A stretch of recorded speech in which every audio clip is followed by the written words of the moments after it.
family, when they get comments, it can be a little bit shocking. Like I had to talk to my brother and sister-in-law who just had a baby. Like, are you okay with me showing her? And they're like, yes, up until a certain age, when she starts becoming recognizable, then we don't want her shown anymore.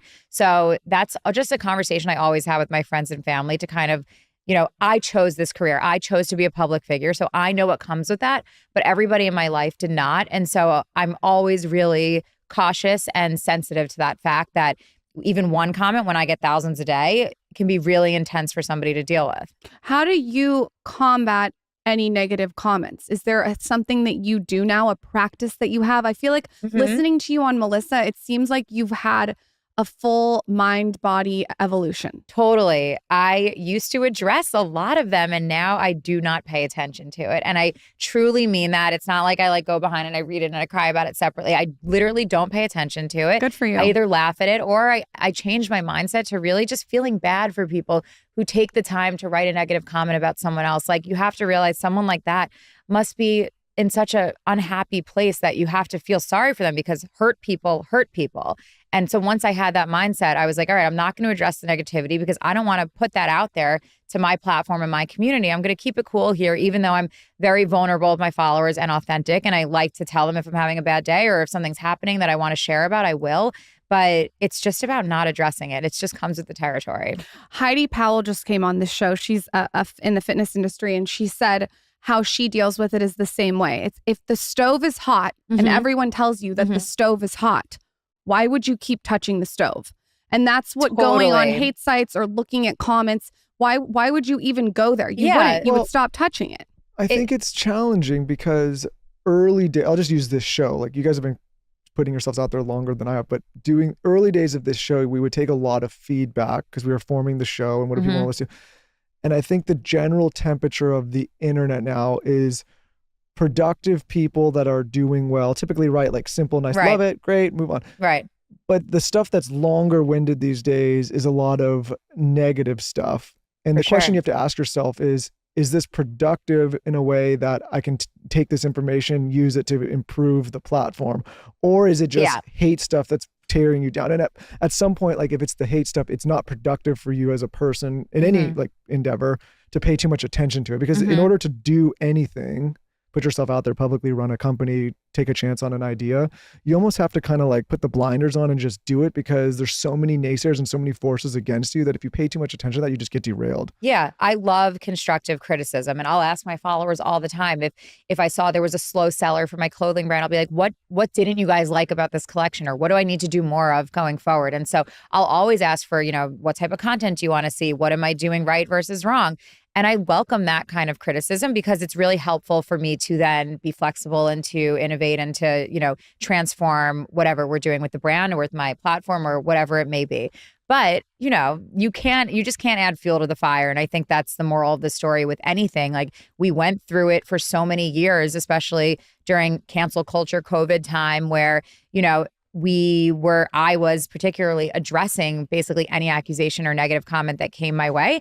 And that was a really unhealthy mental mindset for me to be living in. But the problem is, and this is what I think a lot of people don't realize, is there's no rule book that we got on how to deal with when you're dealing with the world. And it's almost like you have to have an evolution through it. You have to get through it to get to the other side to realize what you should be doing. Yeah. Like, now this generation has more of a playbook because they can look at what we've done and they can see, oh, okay, maybe I shouldn't, I should. I think that you have done a really good job putting yourself out there in an authentic way and kind of not giving a fuck what anyone has to say about it. I think that that's also going to come with hate. It's like part of the gig. Totally part of the gig. And yes, you're right. There is a playbook now for how to handle those types of situations. And I get approached all the time by other influencers and creators or even some celebrities who will be like, how did you handle this type of thing? And I'll always give them the same advice. Just literally don't address it. Unless you really have something to apologize for, then just get in front of it, apologize for it, and move forward. Don't continue focusing on it every single day, because you will end up bringing more attention to something than people already know about. And more people will end up, it's just fuel to the fire. It's almost like do nothing. Well, just do nothing. It depends on, it's obviously situational, but a lot of the time it's like people are on to the next thing the next day. You know what I mean? Have you ever seen a bully start bullying someone and then the it's kind of like somebody starts getting beat up and everybody piles in, like some kid gets jumped or whatever. It's like, yeah, that's the internet. It's kind of like the internet. But if you're just like, hey, keyboard bullies, we call them. Yeah. And if you're just kind of like, hey, I don't care, I'm not part of it, and I'm not sorry. If it's something you're not sorry about, then like, I just think people are like, okay, move on to something easier. Yeah. Right. And absolutely. I always see, like, maybe wearing some other hats I wear, the people that are so afraid and constantly trying to like apologize for everything, even if they're not sorry, those are the ones that get it the worst. You welcome that sort of attention and if you're giving it the time of day, then more people will want to come out and take part in that. And that's what I found was happening.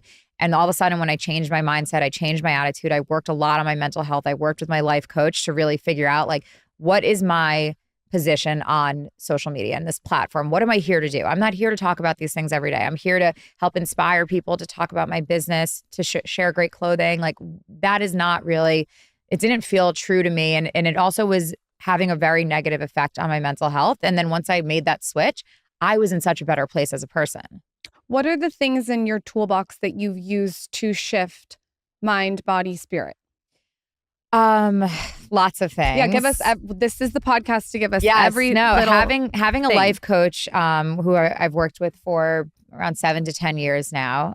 She's been incredible, and what I like about a life coach more than a therapist is that she just tells me what to do and how to do it. Like it's not as much of why are you this way and let's talk about your feelings. It's like, okay, here are the tools you need to become a better person. Put them into practice, and let's start doing it. And one of the first things she ever taught me was, what happens when you get in an Uber? And I was like, what do you mean? I get in the Uber, I'm on my phone and I go off to my destination. She's like, do you ever talk to the Uber driver and have a conversation with them? I said, no, not really. This is about 7 years ago now.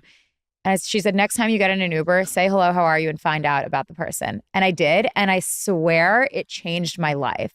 Having that conversation with a person. And not only did it change my life, but that person's day, I guarantee you, is changed because of that interaction too. And so that's something so little, not even to do with business or relationships, that totally changed the way I was going about my day, the way others felt around me. And that's what working with a life coach has done. I've also meditated in the form of breath work, which Melissa works with Erica now too. She's the best. Breath work has been really instrumental in just helping me to stay calm and to get out of my anxiety. But really working out is the way that I take care of my mental health. Working out is my escape. It's when my phone's put away, whether it's 30 minutes, 45 minutes, or a full hour. A combination of all my different workouts really help me to like ground myself. What's the workouts that you do? So I do floor mat Pilates type workouts with my friend Grace. She's incredible. She's up and coming. I do Melissa's workouts sometimes. We don't as much have time for each other anymore, but when we find that time together, it's so special. And then I do a lot of weight training. I love weights. So I'll do that about twice a week, and then walks on the West Side Highway. What are other little wellness things you do? Do you cold plunge? Do you sauna? What are all the little things? I don't really cold plunge or sauna, although I just got a sauna, so I'm trying to get into it more. It's hard in New York City to cold plunge. Like, I know. Where the hell am I going to cold plunge? Well, I mean, can you get one in your house? Can we like install one? Not really. I bet you could do like a custom Japanese bathtub or something that would fit your aesthetic. I should. There's probably ways to do it now. I mean, there can be but it's a lot of work to go and leave your house, Michael, and do it, and then you're out in the cold. The lesson if you is have Taylor's trench, you're fine. The lesson is if things are going well, you just get in the cold plunge. You just get in the cold plunge. What are your other my little other tips? wellness? Yeah, things? I mean, I take a ton of supplements. Okay. I love my supplements. Do you want me to like name them? Please. Really? Yeah. Okay. I take every morning, I start my morning with Omnibiotic, which is like a powder version of seed, but more effective. It's a great probiotic in the morning. I take L-theanine in the morning, which is for stress. I take vitamin C, vitamin D, and Wellbell, which I brought you guys some because I want you to have it. And it grows your hair. Wellbell is I said it. The reason. Thank you for giving me the plug. No, Wellbell has really changed my life. I mean, you knew me when I was blonde, fried hair, extensions, the whole thing. Your hair has grown so much. Yeah, it's truly the best hair supplement out there. And I'm an advisor for the company, so I need to preface it with that. But I started as its like first user. I wasn't always that way. It was created by my doctor, actually. Talk to us about how you look at investing, because you do a lot of behind the scenes stuff that I think people don't realize. Totally. Companies where I know I can be instrumental, whether it's helping in their promotion, which is the obvious, but the rebranding, the digital marketing strategy, strategic introduction. So I'm involved in companies all over the spectrum, from health and wellness to hospitality, food, beverage, family, when they get comments, it can be a little bit shocking. Like I had to talk to my brother and sister-in-law who just had a baby. Like, are you okay with me showing her? And they're like, yes, up until a certain age, when she starts becoming recognizable, then we don't want her shown anymore. So that's just a conversation I always have with my friends and family to kind of, I chose this career. I chose to be a public figure. So I know what comes with that, but everybody in my life did not. And so I'm always really cautious and sensitive to that fact that even one comment, when I get thousands a day, can be really intense for somebody to deal with. How do you combat any negative comments? Is there something that you do now, a practice that you have? I feel like listening to you on Melissa, it seems like you've had a full mind-body evolution. Totally. I used to address a lot of them, and now I do not pay attention to it. And I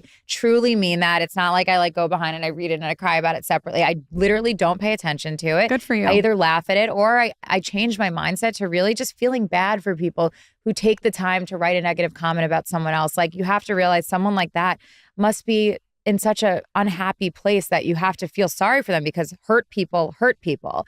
And so once I